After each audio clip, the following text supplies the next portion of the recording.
El frío es una criatura viva dentro de este Ford Fiesta de 1998. Se arrastra por el metal, penetra en la tapicería rota y se anida en mis huesos con una familiaridad cruel. Afuera, el estacionamiento del supermercado 24 horas en San Diego brilla con una opulencia que parece de otro planeta. Veo un Tesla deslizarse silenciosamente hacia un lugar, sus luces futuristas reflejándose en los charcos de la lluvia reciente. A su lado, un BMW X5, pulido e imponente.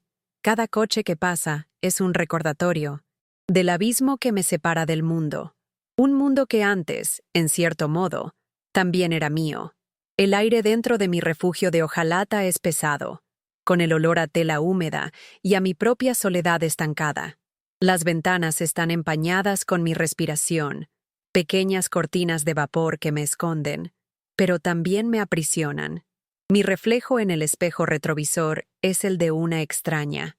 ¿Quién es esta mujer de 68 años, con el rostro surcado por noches de insomnio y el pelo canoso que parece un nido? ¿Abandonado?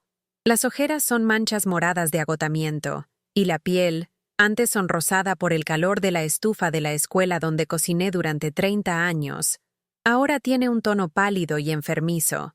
Mi ropa, un suéter de lana raído y unos pantalones de chándal, es la misma de hace 3 días. Está limpia, lavada en el lavabo de una gasolinera, pero lleva las arrugas permanentes de quien duerme sentada. Intento forzar una sonrisa, pero mis labios tiemblan. La mujer del espejo no me devuelve la sonrisa, solo me mira con una tristeza infinita, sus ojos preguntando cómo llegamos a este punto. La vergüenza es una compañera constante, más pesada que la delgada manta que uso para abrigarme. Siento las miradas de la gente que pasa, aunque en realidad no me estén mirando. Para ellos, soy invisible, una parte del decadente paisaje urbano que es mejor ignorar. Cada risa que escucho de una familia saliendo del supermercado, con carritos llenos de comida, es una puñalada en mi pecho. Recuerdo mi propia casa, el olor a pastel de manzana en el horno, el sonido del televisor en la sala. Recuerdo a Mark, mi hijo, cuando era pequeño, corriendo a abrazarme. ¿En qué me equivoqué? La pregunta resuena en el silencio del coche, una tortura sin respuesta. Esta es la 7ª noche. 7 noches viendo el sol ponerse detrás de los letreros de neón de las tiendas de lujo. 7 noches sintiendo cómo el frío se intensifica a medida que avanza la madrugada. El dinero se está acabando. Solo quedan unas pocas monedas. El hambre la puedo soportar, pero el frío es diferente. Me debilita, me roba el valor. Esta noche parece más agresivo, más decidido a quebrarme. Sé que no puedo pasar otra noche así. La desesperación, que había mantenido a distancia, finalmente derriba la puerta. Necesito hacer algo. Necesito tragarme lo que queda de mi orgullo. Un orgullo que ya no me sirve para nada. Mi viejo teléfono móvil está en el asiento del copiloto, la pantalla rota mostrando solo un 15% de batería. Lo cojo con manos temblorosas, los dedos entumecidos por el frío. Su nombre está al principio de la lista de contactos. Mark, mi hijo, el hombre al que le dediqué mi vida, por quien sacrifiqué mis ahorros creyendo en sus inversiones garantizadas. Mi corazón late descontroladamente, una mezcla de miedo al rechazo y una estúpida chispa de esperanza que se niega a morir. No voy a pedir dinero, me digo a mí misma. No voy a pedir volver. Solo una noche. Una noche en un sofá, lejos de este frío que congela el alma. Es todo lo que pido. Respiro hondo, el aire helado quemando mis pulmones, y presiono el botón de llamada. El teléfono suena 1, 2, 3 veces. Cada tono es una eternidad.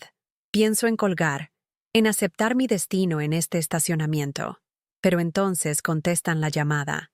¿Mamá? Su voz suena distante, impaciente, con un fondo de música y conversaciones animadas. No está en casa. Está en su mundo, el mundo del éxito, de las cenas de negocios, un mundo donde una madre sin hogar no tiene cabida. Mi propia voz sale débil, un susurro ahogado por la emoción y el frío. Mark, cariño, Perdona que te moleste. Estoy un poco ocupado ahora, mamá. ¿Qué pasa? Pregunta. Y la prisa en su voz es como una pequeña navaja. Intento mantener la calma, formular la frase de la manera menos patética posible. Lo sé, cariño. Es que hace mucho frío esta noche. Mucho frío. Estaba pensando, ¿podría, solo por hoy, dormir en tu sofá? Me iré antes de que te despiertes. Lo prometo. No molestaré. El silencio que sigue al otro lado de la línea es más ensordecedor que cualquier grito. Puedo oírle respirar. Puedo sentir su vacilación, su cálculo. En ese segundo, ya sé la respuesta. Entonces, habla. Y cada palabra es un golpe perfectamente calculado para destruir lo que queda de mí. Mamá, estoy en medio de una cena importante con inversores. No puedo irme ahora. Y, sinceramente, no quedaría bien para mi imagen si vieran, ya sabes. Hace una pausa, como si buscara las palabras adecuadas para descartarme sin parecer un monstruo completo. La ironía es que fracasa miserablemente. Ese, ya sabes, queda suspendido en el aire, cargado con todo el peso de mi condición, mi pobreza, mi fracaso, mi vergüenza. No me dio tiempo a responder, a suplicar o a llorar. Simplemente pronunció la sentencia final con una frialdad espantosa. Solo duerme en el coche un rato más, ¿vale? Estoy ocupado ahora. Y entonces, el sonido que se convertiría en la banda sonora de mi abandono. El clic suave y definitivo de la llamada al terminar. Colgó. Mi propio hijo, mi único hijo, me dijo que siguiera durmiendo en la calle, porque mi presencia lo avergonzaría delante de extraños ricos. La indiferencia en su voz fue la palada de cal sobre la esperanza. El teléfono se me resbala de los dedos y cae sobre la alfombrilla gastada del coche. No hay lágrimas. Creo que ya no me quedan. Solo hay un vacío inmenso, una sensación de irrealidad. Es como si estuviera viendo una película sobre la vida de otra persona. Una madre es expulsada de su casa, lo pierde todo y es abandonada por su hijo. Pero la mujer en la pantalla soy yo. El dolor es tan profundo que se convierte en una extraña calma, la calma de quien lo ha perdido todo, incluida la capacidad de sentir. El corazón que latía descontroladamente ahora está en silencio. Miro de nuevo hacia afuera, a las luces brillantes y a las personas que viven sus vidas normales. No tienen ni idea de que, a pocos metros de distancia, en 1900, un coche viejo y oscuro, el mundo de una mujer acaba de implosionar. Para ellas, la vida continúa. Para mí, en ese momento, parecía que la vida, tal como la conocía, acababa de terminar. El amor de mi vida, la persona que traje al mundo, me había confirmado que yo no valía nada, que era un estorbo que debía ser descartado. La noche se extiende ante mí, más oscura y fría que nunca. Me acurruco en el asiento, subiéndome la delgada manta hasta la barbilla. El metal del coche parece absorber el poco calor que aún queda en mi cuerpo.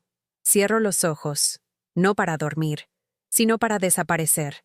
Deseo disolverme en la oscuridad, volverme tan invisible por fuera como me siento por dentro.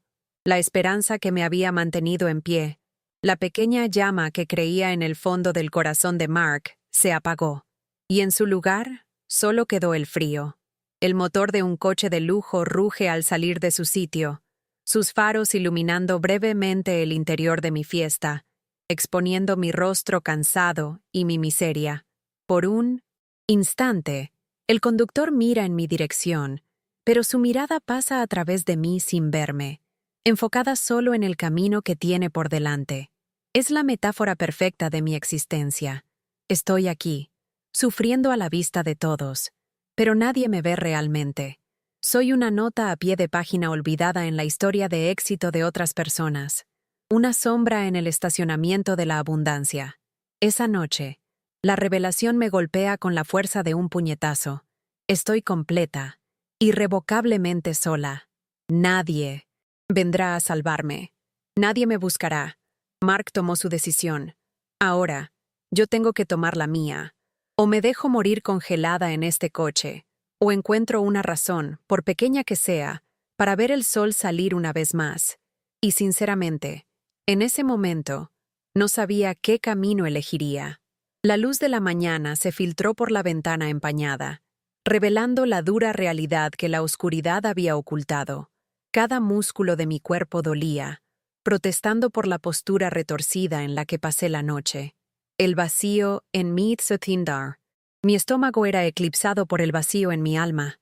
El rechazo de Mark se había solidificado dentro de mí, convirtiéndose en un peso frío y pesado. Por un momento, la idea de simplemente quedarme allí, de dejar que el frío me consumiera, pareció la solución más fácil, pero entonces, una imagen me vino a la mente, la de mis padres, gente sencilla que trabajó toda su vida con dignidad. La vergüenza de rendirme fue el combustible que me obligó a moverme. Con dedos temblorosos, conté las monedas que tenía en la palma de la mano, suficiente para un café. Un café caliente era más que una bebida. Era un boleto de entrada a un lugar cálido, un lugar donde podría sentarme durante media hora y fingir que era una persona normal. El esfuerzo para salir del coche fue inmenso. Mis piernas estaban rígidas y el mundo pareció dar vueltas por un instante. Al otro lado de la calle, vi una pequeña cafetería, con un nombre sencillo, El Rincón de Carlos. El humo que salía de su chimenea era una invitación, una promesa de calor que no podía rechazar. Al abrir la puerta, sonó una campanilla anunciando mi llegada. El choque sensorial casi me derriba. El calor del ambiente abrazó mi cuerpo helado, y el olor a café recién hecho y a pan horneándose me transportó a otra vida. Una vida donde mañanas así eran comunes. Me sentí inmediatamente fuera de lugar. Mi pelo despeinado, mi ropa arrugada. Yo era una mancha en el acogedor cuadro de aquel lugar. Parejas conversaban, un hombre leía el periódico. Todos pertenecían a ese escenario, menos yo. Caminé hasta el mostrador, con la cabeza gacha, evitando el contacto visual. «Solo un café solo, por favor», murmuré a la joven detrás del mostrador. Parecía tener poco más de 20 años, con ojos cansados pero una sonrisa amable. Su nombre, escrito en una placa, era Sofía. Me sirvió el café sin hacer preguntas, sin mirarme con lástima, y por eso le estuve agradecida. Encontré una pequeña mesa en el rincón más alejado, un lugar donde podía observar sin ser observada. Cada sorbo de la bebida caliente era un pequeño milagro, un calor que se extendía lentamente por mi cuerpo, combatiendo el frío que venía de dentro. Sofía corría de un lado a otro, intentando atender todos los pedidos. Era evidente que estaba sobrecargada. Tal vez alguien había faltado al trabajo. Anotaba un pedido, servía una mesa, corría al mostrador. En sus movimientos vi una determinación que me conmovió. No solo estaba trabajando, estaba luchando, como yo, a su manera. La observé coger una bandeja pesada, llena de platos de desayuno, el rostro contraído por la concentración. Y entonces sucedió. Su pie se tropezó con algo, y la bandeja voló de sus manos. El estruendo de los platos rompiéndose en el suelo fue como un disparo, silenciando todas las conversaciones. Huevos, bacon y trozos de loza se esparcieron por el piso. Algunos clientes bufaron en señal de desaprobación. El rostro de Sofía se puso pálido, y lágrimas de pánico y humillación brotaron en sus ojos. En ese instante, no vi a una camarera torpe. Me vi a mí misma. Vi la fragilidad, la desesperación de quien intenta hacerlo lo mejor posible y fracasa públicamente. Sin pensar, un instinto que creía muerto despertó dentro de mí. El instinto de madre, de cuidadora. Me levanté de mi mesa y caminé hacia ella. Me arrodillé a su lado, en medio del desastre, y puse una mano en su hombro. «No pasa nada, cariño. Son solo platos», dije con voz suave. Ella me miró, sorprendida. Comencé a recoger los trozos, más grandes con cuidado. «Vamos a limpiar esto juntas. A todo el mundo le pasa». Mis palabras parecieron calmarla. Juntas, en silencio, empezamos a arreglar el desorden. Un hombre mayor, con delantal y rostro bondadoso, salió de detrás del mostrador. No miró el desastre ni a la camarera llorosa. Me miró a mí. Sus ojos, amables y perspicaces, Vieron a través de mi ropa gastada y mi rostro cansado. Él era Carlos, el dueño. Se acercó y, en lugar de regañar a Sofía, solo dijo: «Deja eso ahí, hija. Yo me encargo del resto». Luego se volvió hacia mí, extendiendo la mano para ayudarme a levantar. «Muchas gracias por su amabilidad», dijo. «No ha sido nada», respondí, sintiendo que mi cara se sonrojaba. Me condujo de vuelta a mi mesa. «Permítame invitarla a algo de comer. Una comida caliente, por cuenta de la casa. Es lo mínimo que puedo hacer para agradecerle». La oferta me tomó por sorpresa. La vergüenza luchó contra el hambre dentro de mí, pero la forma en que habló, con tanto respeto y dignidad, desarmó mi orgullo. Por primera vez en meses, alguien no me ignoraba ni me miraba con lástima. Alguien me veía como una persona. Asentí, incapaz de hablar. Me trajo un plato de huevos revueltos, tostadas y fruta. Fue la comida más deliciosa que había comido en mi vida. Mientras comía, Carlos se sentó conmigo. No hizo preguntas directas sobre mi situación, sino que conversó conmigo sobre el café, sobre Sofía, que era su sobrina, sobre la vida. Su amabilidad fue un bálsamo para mis heridas. Me escuchó, y en sus ojos vi una compasión genuina que calentó mi corazón más que cualquier café. Al final de nuestra conversación, hizo una propuesta que lo cambiaría todo. «Mire», comenzó, un poco vacilante, «mi ayudante de cocina lleva una semana enferma. Por eso Sofía está tan sobrecargada. No es mucho, pero me vendría bien una mano para lavar los platos y ayudar con preparaciones sencillas. A cambio, puedo ofrecerle un pago diario y todas sus comidas. ¿Qué me dice?» La esperanza, esa emoción traicionera que pensé que había sido exterminada la noche anterior, comenzó a bullir dentro de mí. Un trabajo, comida, un propósito. Era una tabla de salvación lanzada en medio de mi naufragio. Las lágrimas que no pude derramar por la crueldad de mi hijo ahora corrían por mi rostro, pero eran lágrimas de gratitud. Miré a aquel buen hombre, un completo extraño que me ofrecía más dignidad que mi propia familia, y con la voz entrecortada, acepté. En ese momento, en el rincón más humilde de aquella pequeña cafetería, mi vida comenzó de nuevo.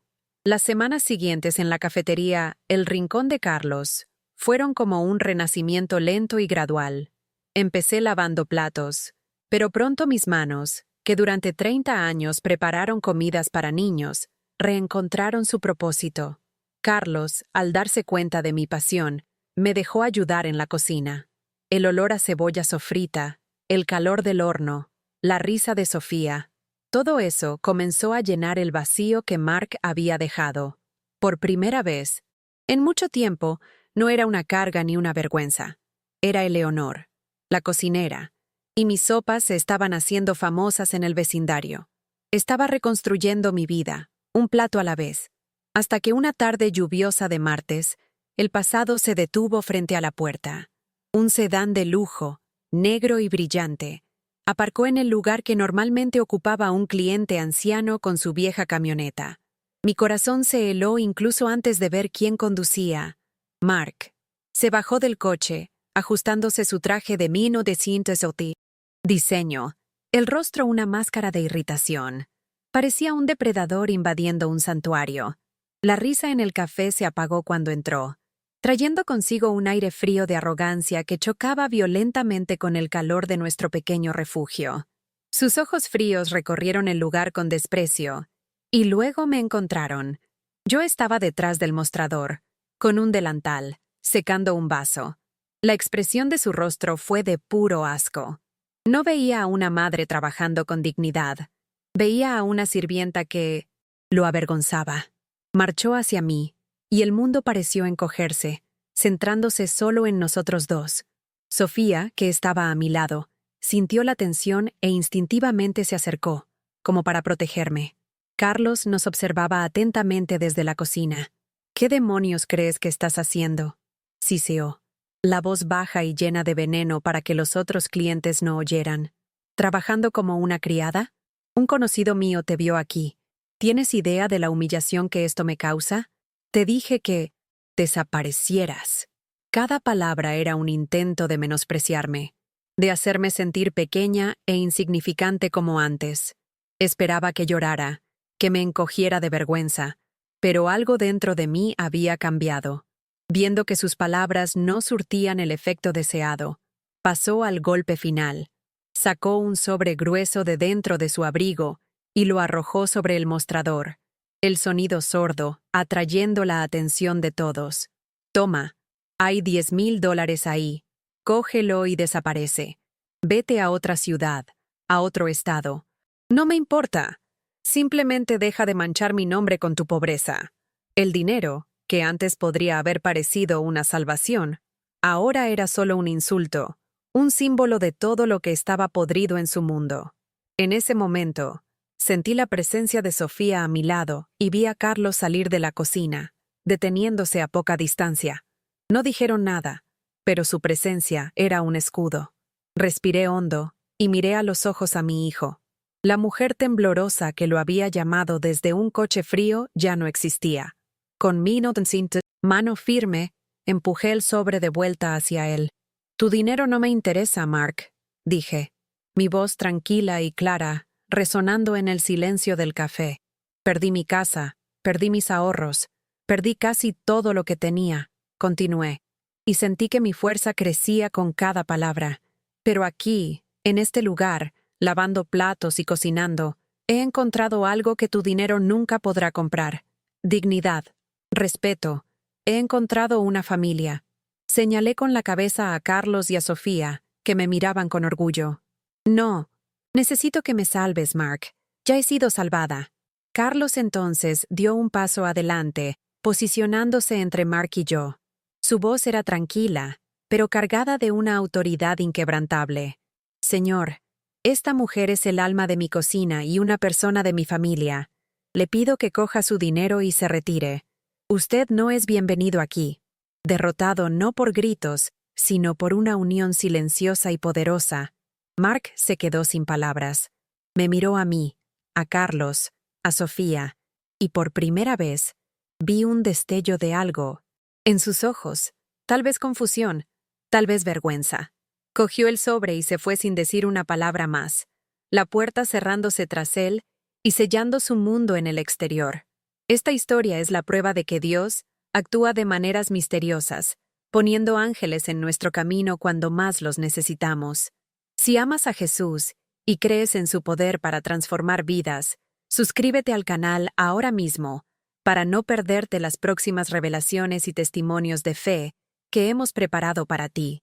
La partida de Mark fue como la ruptura de una última cadena que me ataba a una vida de dolor y vergüenza. Esa tarde, después de que se fuera, un silencio se apoderó del café. Pero no era un silencio incómodo. Era un silencio de respeto. Sofía me abrazó fuerte, y Carlos me puso la mano en el hombro, un gesto que lo decía todo. En ese momento, supe que la palabra familia había sido redefinida para mí. Ya no se trataba de lazos de sangre, sino de lazos del alma. Ya no estaba a la deriva. Había encontrado mi puerto seguro. Con el fantasma de mi pasado finalmente exorcizado, florecí. Mi alegría se convirtió en el ingrediente secreto de cada plato que preparaba. El rincón de Carlos dejó de ser solo un café y se transformó en un punto de encuentro. Un lugar donde la gente no solo venía a comer, sino a sentirse acogida. Conocía a cada cliente por su nombre, sus historias, sus alegrías y sus penas. Yo, que antes me sentía invisible, ahora era el corazón palpitante de una comunidad. Un día, mientras cerrábamos el café, vi a un hombre sentado en un banco al otro lado de la calle, acurrucado bajo la fina lluvia, exactamente como solía estar yo. Mi corazón se encogió al recordar mi propio dolor. Sin dudarlo, preparé un tazón humeante de mi mejor sopa, crucé la calle y se lo entregué. La mirada de sorpresa y gratitud en sus ojos me recordó por qué había sido salvada, para poder hacer lo mismo por otros. Cuando se lo conté a Carlos, sus ojos brillaron. Así nació el plato de Eleonor. Pusimos una pequeña pizarra en la puerta que decía: «Nadie merece pasar hambre. Si necesitas una comida caliente, entra. Es por cuenta de la casa». Decidimos que una parte de las ganancias de cada día se dedicaría a garantizar que cualquier persona necesitada pudiera recibir una comida digna, sin preguntas, sin juicios. La iniciativa tocó el corazón de nuestra comunidad. Pronto, los clientes empezaron a dejar un plato pagado para el siguiente. Otros traían donaciones de alimentos. La pequeña pizarra se convirtió en un símbolo de esperanza, y nuestra modesta cafetería se transformó en una poderosa fuerza de bondad y solidaridad. Mi vida adquirió un propósito que iba mucho más allá de simplemente sobrevivir. Estaba ayudando a nutrir el cuerpo y el alma de aquellos que, como yo, habían sido olvidados por la sociedad. Con el dinero que ahorré de mi trabajo y la ayuda de Carlos, logré alquilar un pequeño apartamento que estaba vacío justo encima del café. La sensación de girar mi propia llave en 1909, la cerradura, de acostarme en mi propia cama, de tener un lugar al que llamar hogar, fue una victoria indescriptible. Desde las ventanas de mi cocina, podía oler el café preparándose abajo y escuchar las risas de los clientes. Ya no estaba sola en un estacionamiento. Estaba en el centro de un hogar que ayudé a construir. Mi filosofía de vida se volvió clara como el día. La verdadera riqueza no está en lo que acumulamos, sino en lo que compartimos. La familia no es impuesta por nacimiento, sino elegida por el corazón. Al mirar mi reflejo en el espejo ahora, ya no veía a la mujer rota y avergonzada del coche. Veía a Eleonor, una superviviente, una cocinera, una amiga, una mujer que transformó el mayor dolor de su vida en la mayor fuente de amor y propósito. Y esa era una riqueza que ningún hijo podría darme o quitarme. ¿Alguna vez has hecho un gesto de bondad que cambió la vida de alguien? Deja un corazoncito en los comentarios si crees que el amor es más poderoso que cualquier riqueza. 2 años después, el letrero en la fachada del café había cambiado. Ahora se leía: Café Infundación El Plato de Eleonor. Lo que comenzó como un simple gesto de bondad se había convertido en una respetada organización benéfica. Yo, ahora con 70 años, no me sentía ni un día más vieja. El dolor en mis huesos había sido reemplazado por un propósito que me hacía levantarme de la cama cada mañana con una sonrisa. Coordinaba un pequeño equipo de voluntarios, y nuestra cocina, ahora ampliada, servía más de 50 comidas calientes al día para los necesitados. Sofía, con la competencia de una veterana, administraba el café, que seguía siendo el corazón palpitante de nuestro barrio. Ya no era mi jefa ni mi colega, era la hija que la vida me dio. Mientras tanto, a cientos de kilómetros de distancia, en una casa moderna y silenciosa, rodeada de cristal y hormigón, Mark miraba su teléfono. La pantalla mostraba una foto antigua. Él, un niño de 10 años, sonriendo en los brazos de su madre, durante un picnic. La sonrisa de Eleonor en la foto era radiante, llena de un amor incondicional que él había descartado como un objeto sin valor. Había leído sobre la fundación en un artículo de un periódico en línea sobre héroes locales. Vio su nombre y sintió un nudo en el estómago, una mezcla de orgullo y una vergüenza abrumadora. Su dedo se detuvo sobre el botón de llamada. Imaginó lo que diría. «¿Mamá? Soy yo. Lo siento». Las palabras parecían vacías, insuficientes para construir un puente sobre el abismo que él mismo había cavado. Pensó en su éxito, en sus inversiones, en su casa impecable. Todo aquello parecía hueco, frío, inútil. Había ganado el mundo que tanto anhelaba, pero se dio cuenta, demasiado tarde, de que había vendido su alma para conquistarlo. Con un profundo suspiro, bloqueó la pantalla del teléfono y lo volvió a poner sobre la mesa de mármol. El silencio de la casa se lo tragó. Al final, el mayor castigo de Mark no fue perder dinero o estatus, sino ser condenado a vivir en la riqueza vacía que eligió, mientras que la madre que abandonó se convertía en la personificación de la verdadera abundancia, la que proviene de un corazón lleno de amor y una vida dedicada a servir. Él lo tenía todo, y no tenía nada. Yo lo había perdido todo, y encontré el universo.